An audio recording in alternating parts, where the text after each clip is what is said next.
ये आकाशवाणी लखनऊ है। इलाकाई खबरें दीबा हाशमी से। सदर जमहूरिया द्रौपदी मुर्मू ने आज प्रेसिडेंट हाउस में कौमी खेल इनामात तकसीम किए।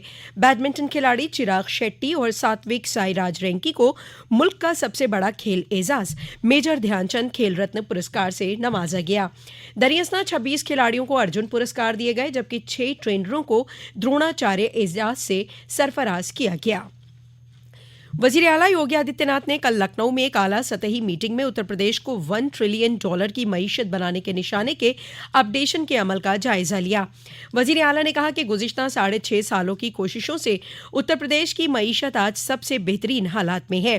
कौमी आमदनी में उत्तर प्रदेश 9.2% का ताउन कर रहा है। रियासत आज मुल्क की दूसरी सबसे बड़ी मईशत के तौर पर मुल्क की तरक्की का ग्रोथ इंजन बन रही है। साल 2027 तक रियासत को $1 ट्रिलियन की मईशत बनाने के निशाने को मुकम्मल करने के लिए सभी महकमों को अपनी कोशिशें तेज करनी होंगी। अपने कामों की और बेहतर प्लानिंग करनी होगी। इक़्तिसादी बेहतरी के लिए तयशुदा निशानों का महकमा प्लानिंग के जरिए हर महीने सभी महकमों की पेशरफत का जायजा लिया जाना चाहिए। उत्तर प्रदेश के वजीर आला योगी आदित्यनाथ आज अपने अयोध्या दौरे पर हैं। इस दौरान वो 22 जनवरी को होने वाले भगवान श्री राम लला की प्राण प्रतिष्ठा समारोह की तैयारियों का जायजा लेंगे। वजीर आला ने आज यहां हनुमानगढ़ी और श्री राम जन्मभूमि अहाते में दर्शन पूजन किया। जनाब योगी अमानीगंज जलकल अहाता, police control room, Lata Mangeshkar चौक, नगर निगम के जरिए जेर तामीर टेंट सिटी का मुआयना करेंगे। इसके बाद कमिश्नर दफ्तर में तरक्याती कामों और नज़्म नसक का जायजा भी लेंगे। 22 जनवरी को अयोध्या में होने वाले प्राण प्रतिष्ठा प्रोग्राम से कबल वजीर आजम नरेंद्र मोदी ने आवाम से अपील की है। वजीर आजम ने कहा है कि पूरे मुल्क की आवाम से ये प्रार्थना है कि मकर संक्रांति के दिन से सभी तीर्थ स्थलों पर सफाई मुहिम चलाई जानी चाहिए।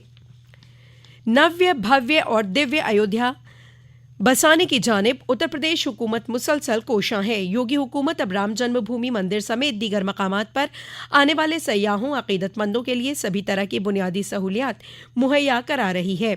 अयोध्या में धर्मपथ और रामपथ पर एक जानिब जहां इलेक्ट्रिक बसों को चलाया जाएगा, दरियासना 22 जनवरी के बाद आने वाली भीड़ के खैरियत से दर्शन पूजन और सफर से मुताल्लिक दीगर काम भी तेजी के साथ किए जा रहे हैं। जिला मजिस्ट्रेट नीतीश कुमार ने बताया कि आने वाले दिनों में सयाहों और अकीदतमंदों की तादाद में इजाफे के मद्देनजर धर्मपथ और रामपथ पर 100 इलेक्ट्रिक बसों को 15 जनवरी से चलाया जाएगा। साथ ही गोल्फ कोर्ट और ई रिक्शा की सहूलियत भी शुरू होगी। सयाहों और अकीदतमंदों की सहूलत के लिए 11 जनवरी से अयोध्या से अहमदाबाद की सीधी परवाज शुरू होगी। दरियासना अयोध्या आने वाले पूरी दुनिया के सयाहों के लिए ओयो के साथ मिलकर महकमा सयाहत ने होम स्टे स्कीम को आगे बढ़ाया है। पूरी अयोध्या में 1000 से ज्यादा होटल में कमरों की सहूलत मुहैया होगी। इसके साथ ही 55 होम स्टे भी अयोध्या में चलाए जाएंगे। खुसूसी तौर पर खवातीन के जरिए चलाए जाने वाले होम स्टे का इफ्तिताह 17 जनवरी को वजीर सयाहत जयवीर सिंह करेंगे। वजीर सयाहत ने कहा है कि सयाहों को सहूलत देने के साथ ही खवातीन को खुद कफील बनाने की सिमत में ये खास कदम होगा। वजीर आजम नरेंद्र मोदी की परीक्षा पे चर्चा 2024 के 7वीं कड़ी के लिए अब तक MyGov पोर्टल पर 1 करोड़ से ज्यादा रजिस्ट्रेशन किए गए हैं। इस साल ये प्रोग्राम 29 जनवरी को सुबह 11 बजे से नई दिल्ली के भारत मंडपम में टाउन हॉल में मुनक़िद किया जाएगा। प्रोग्राम में तकरीबन 4000 उम्मीदवार वजीर आजम के साथ बातचीत करेंगे। इसमें हिस्सा लेने के लिए 6 से 12वीं दर्जे के तुलबा, असातिज़ा और सरपरस्तों के लिए ऑनलाइन ऑब्जेक्टिव क्वेश्चंस का मुकाबला 11 दिसंबर 2023 से 12 जनवरी 2024 के दरमियान MyGov पोर्टल पर चल रहा है।